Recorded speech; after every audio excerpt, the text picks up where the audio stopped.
एक आदमी अपनी बीवी को दफनाकर घर पहुंचा तो अचानक जोरदार बिजली कड़की और बारिश शुरू हो गई।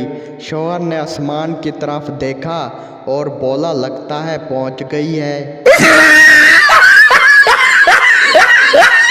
बीवी शराबी शौहर को ठीक करने के लिए काला लिबास पहनकर खड़ी हो गई। शौहर बोला, तुम कौन हो? बीवी बोली, मैं चुड़ैल हूँ। शौहर बोला, हाथ मिलाओ, मैं तेरी बहन का शौहर हूँ। एक बीवी ने अपने शौहर को ताना दिया कि तुम बदल गए हो। शौहर बोला, मैं उन मर्दों में से नहीं हूँ जो शादी के बाद बदल जाते हैं, इसलिए शादी से पहले भी मुझे शादी का शौक़ था और शादी के बाद भी मुझे शादी का शौक़ है। सरदार डॉक्टर से बोला, मुझे बीमारी है, ना खाऊं तो भूख लगती है, ना सोऊं तो नींद आती है, ज़्यादा काम करूं तो थक जाता हूं। डॉक्टर बोला, सारी रात धूप में बैठो, ठीक हो जाओगे। गुल खान कमरा देखने गया और बोला, पैसे इतने ज़्यादा दिए और कमरा इतना छोटा सा, मुझे बेवकूफ़ समझा हुआ है क्या? वेटर बोला, अब्बे अखरोट की औलाद, अंदर तो चल, ये तेरी माँ लिफ्ट है।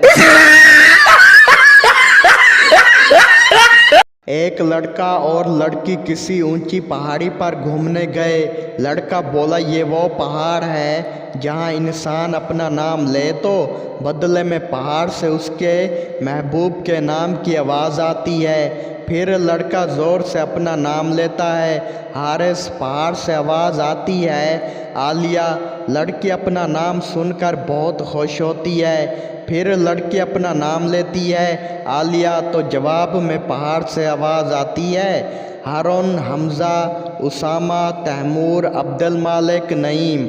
इसके बाद आज 2 साल हो गए हैं कि लड़का अभी तक कोमे में पड़ा है। सर्दी की रात को सुबह 3 बजे उठकर ठंडे पानी से नहाएं तो लोग कहेंगे, क्या नूरानी चेहरा पाया है महरूम ने। एक आदमी दरख्त के नीचे बैठा सोच रहा था कि आखिर गायें क्यों नहीं उड़ती। अचानक उसके सर पर कौवे ने पेशाब कर दिया। उस आदमी ने सर उठाया और कहा, शुक्र है गायें नहीं उड़ती। शौहर बोला, पानी पिला दो। बीवी बोली, प्यास लगी है क्या आपको? शौहर बोला, नहीं, गला चेक करना है, कहीं से लीक तो नहीं हो रहा।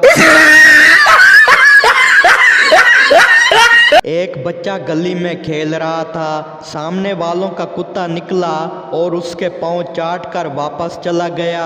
बच्चा रोते हुए घर आया। माँ बोली, क्या हुआ, रो क्यों रहे हो? कहीं पड़ोसी के कुत्ते ने तो नहीं काट लिया? बच्चा बोला, आज तो सिर्फ चख कर गया है, काटने तो कल आएगा।